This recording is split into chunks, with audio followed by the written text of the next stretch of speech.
Hello students. आज हम आपको पढ़ाने जा रहे हैं features of computers. Features of computer में सबसे पहले स्पीड। कंप्यूटर बहुत फास्ट काम करता है, ह्यूमन बींग्स के मुकाबले वो बहुत तेज़ काम करता है। वो बड़ा से बड़ा कैलकुलेशन भी, है ना, एकदम फ्रैक्शंस ऑफ सेकेंड में वो सॉल्व कर सकता है। फ्रैक्शन ऑफ सेकेंड में वो सॉल्व कर सकता है। दूसरा है रिलायबिलिटी। कंप्यूटर काफ़ी रिलायबल मशीन है।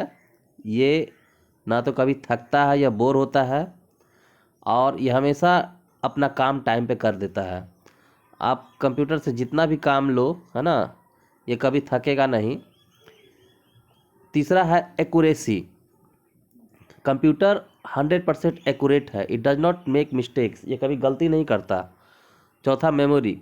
Computer has a large memory and can store a large amount of data a very long time.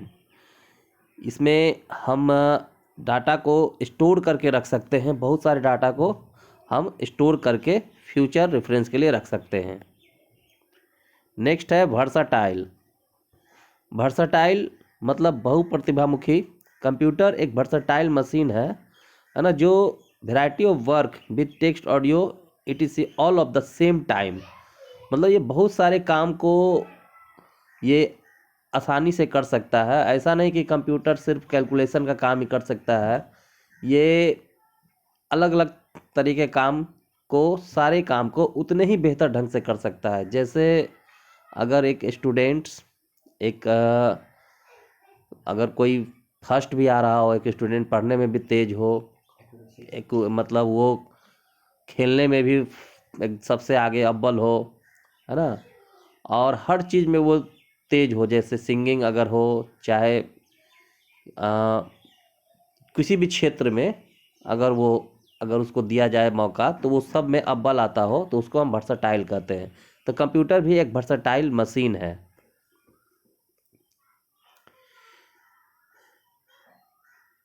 अब हम बात करते हैं different types of computer. Different types of computer. Computer को अगर हम क्लासिफाई करें on the basis of size and speed, तो कंप्यूटर सबसे पहले super computer. Super computer are specified of these of the most powerful, fastest, expensive computers. It can perform trillion of calculation in a second. It utilize multiple processors. It can support thousands of users simultaneously. These computers are mainly used for weather forecasting, simulations, चाहे aircraft simulation हो, train simulations हो, online banking, nuclear research, nuclear energy research, automotive designs, इन सब जगहों पे इसका काम होता है। सुपर कंप्यूटर ये काफ़ी पावरफुल कंप्यूटर होता है। इसके बाद नेक्स्ट आता है main frame computer.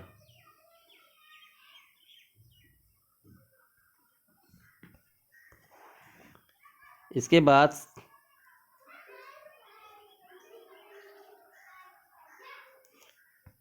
Main frame computer.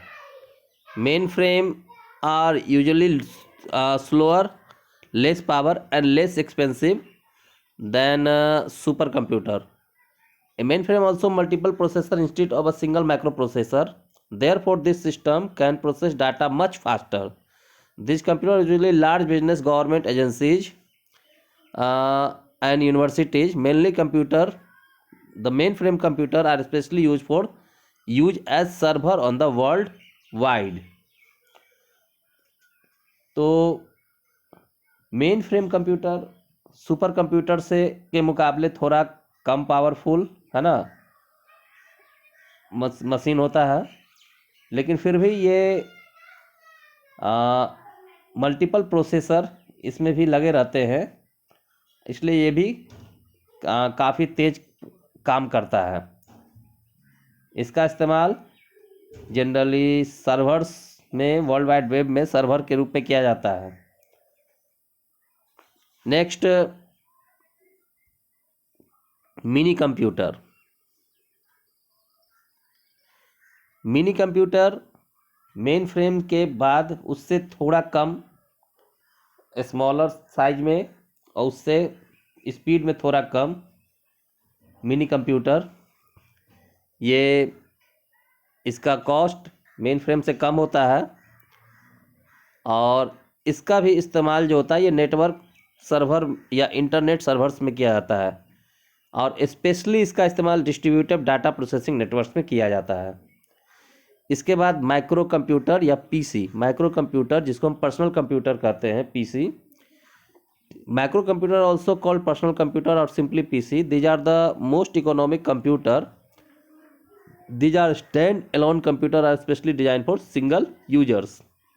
जो हम अपने घरों में जो कंप्यूटर इस्तेमाल करते हैं वो माइक्रो कंप्यूटर होता है, यानी super computer, mainframe, mini computer इन सब से थोड़ा ये स्लो होता है इन सब के मुकाबले, लेकिन सिंगल यूजर्स के लिए ये बेस्ट होता है, सस्ता होता है, इसीलिए इसका इस्तेमाल हम कर सकते हैं।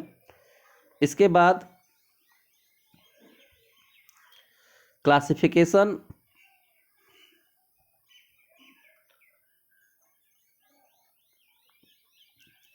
इसके बाद classification on the basis of data processing. Computer को हम डाटा प्रोसेसिंग के अनुसार 3 पार्ट में बांटते हैं। कंप्यूटर को classification of basis of data processing, computer digital computer, analog computer और हाइब्रिड कंप्यूटर। ये 3 प्रकार का होता है। Digital computer, digital, analog and hybrid. Digital computer जो कि 0 और 1 पे काम करता है ना, operate on discrete non continuous data.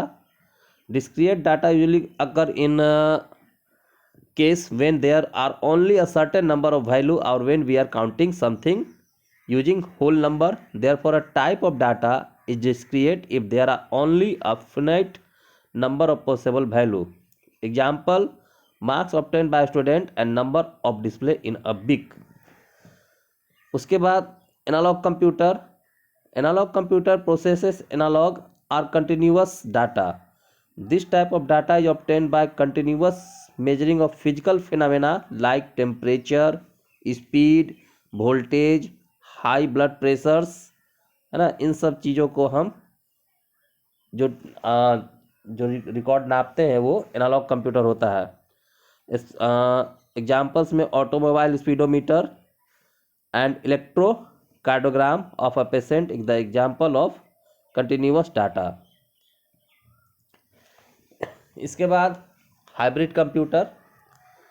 ये computer that both analog and digital data are called hybrid computer. ये जो होता है ये मतलब डिजिटल कंप्यूटर एनालॉग कंप्यूटर दोनों का मिश्रण होता है। A hybrid computer system is one in which describe characteristics of both the analog and digital computer are integrated in an intensive care unit. Analog computer may measure the patient's heart rate, temperature, etc. तो अभी हम लोगों ने क्या क्या पढ़ा, मतलब अगर हम कंप्यूटर को, है ना, उसके साइज और स्पीड के अनुसार नापे तो super computer, mainframe, mini computer and micro computer जिसको पर्सनल कंप्यूटर भी कहते हैं। और classification on the basis of data processing. Data processing के अगर अनुसार अगर उसको प्रोसेस करें तो digital computer, analog computer and hybrid computer.